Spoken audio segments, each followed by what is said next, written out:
મુખ્યમંત્રી ભૂપેન્દ્ર પટેલનો ખેડૂતલક્ષી મહત્વપૂર્ણ નિર્ણય. ખેડૂતોને 8 કલાકને બદલે સતત 10 કલાક વીજ પુરવઠો આપવા નિર્ણય. ઉર્જા કંપનીઓને આગામી 1 મહિના સુધી સંપૂર્ણ એક્ટિવ રહેવા આદેશ.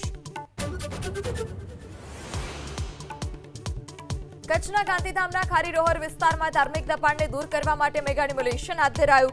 200થી વધારે પોલીસ અધિકારીઓનો લોખંડી બંદોબસ્ત ગોઠવવામાં આવ્યો. નાયબ મામલતદારની હાજરીમાં કાર્યવાહી. સૌરાષ્ટ્રમાં પાણીની સ્થિતિ અંગે કુંવરજી બાવળિયાનું નિવેદન. સિંચાઈ વિભાગે નર્મદામાંથી પાણી છોડવાની કરી છે શરૂઆત. સૌરાષ્ટ્રના તમામ ડેમમાં 2 દિવસમાં પાણી પહોંચી જશે.